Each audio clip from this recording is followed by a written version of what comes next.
لازلت على المغرم اللي طول عمره يبيك، لازلت احس الحياة برجعتك تبتدي، عايش وينقصني انك في حياتي شريك، يا بهجة سنين عمري والفرح يسعدني نصيب.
أقرب من أنفاسي وراحت يدي، لكنك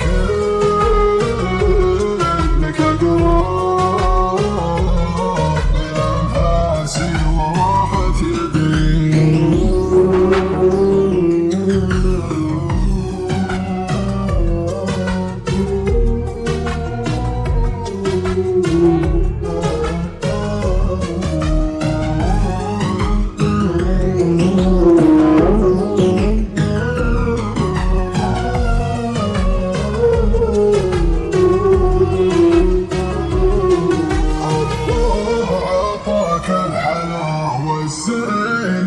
منك وفيك والله رافع مستوى زينك ولا له مثيل، محتاج لمشاهدة وجهك وعينك حبيب، خليني يا سلامات يمي اجيك حبيب، محتاج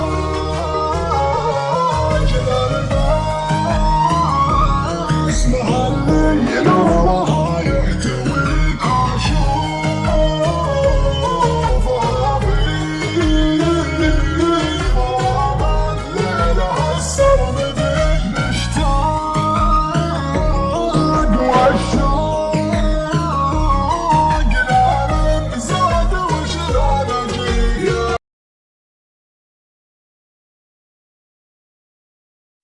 السلام عليكم. كان في شخص اسمه جون، بينما كان جالس جون في غرفته يشرب فنجان من القهوة، ذهبت حبيبته تارا إلى وظيفتها كالعادة، ولكن فجأة اتصلت به صديقتها المقربة ماريا، ولكن ليس من عادتها الاتصال عليه بهذا الوقت. فاستغرب كثيرا جون، وكانت نبرة صوتها مختلفة وغريبة. عندما حدثته خاف كثيرا، وقالت: يا صديقي، لدي خبر سيء جدا ولا أعلم من أين وكيف سأخبرك به. امسك نفسك جيدا، لأن هذا هو حال الدنيا وكلنا على هذا الطريق.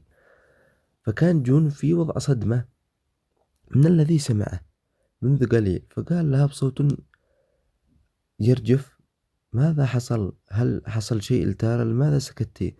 فقالت: تارا حبيبتك قد عملت حادث وهي في طريقها إلى العمل. فلم يستوعب جون هذا الشيء، فقد قالت له من أثر الصدمة: ماذا تقولين أنت؟ هل تعرفين ما تقولينه؟